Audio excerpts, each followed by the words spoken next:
Emily Brooks, a 24-year-old waitress in Chicago, had never been wealthy, but she had something far more valuable: kindness. Every morning before her shift, she volunteered at a neighborhood food pantry. Her late mother had always told her, "Treat people with dignity, especially when no one else will." One afternoon, Emily stopped at a busy supermarket after work. As she waited in line, loud voices caught everyone's attention.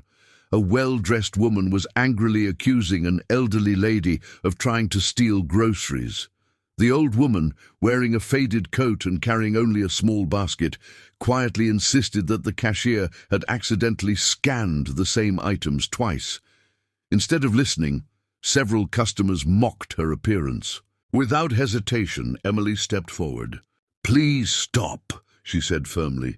"She's explaining what happened. At least give her a chance."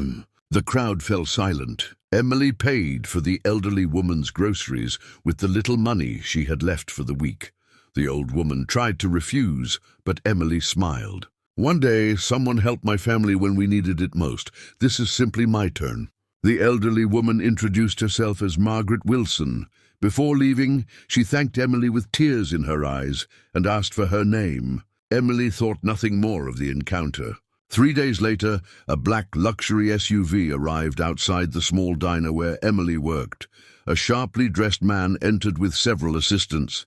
The entire restaurant grew quiet. The man approached Emily and smiled warmly. "Are you Emily Brooks?" She nodded nervously. "My name is Daniel Wilson." Emily recognized the name immediately. Daniel Wilson was one of America's youngest billionaires, founder of Wilson Technologies, a company worth billions of dollars. "My mother told me everything," Daniel said. "She didn't tell you who she was because she wanted someone to help her for the right reason, not because of my name." Emily looked speechless.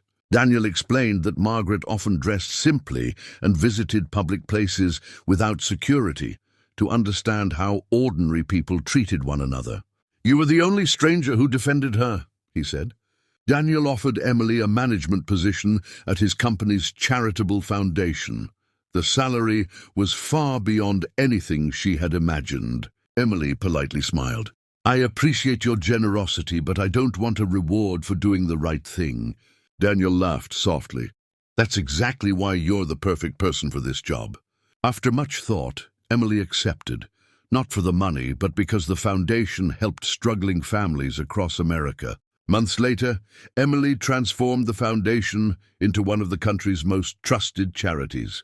Thousands of elderly people, single parents, and homeless families received food, shelter, and education through programs she helped create. At the annual charity gala, Daniel invited his mother onto the stage. Margaret looked at the audience before pointing toward Emily. "Many people respect wealth," she said, "but true character is revealed by how you treat someone who appears to have nothing." The audience rose to their feet in a standing ovation. Emily never imagined that defending a humiliated old woman in a grocery store would change her life forever.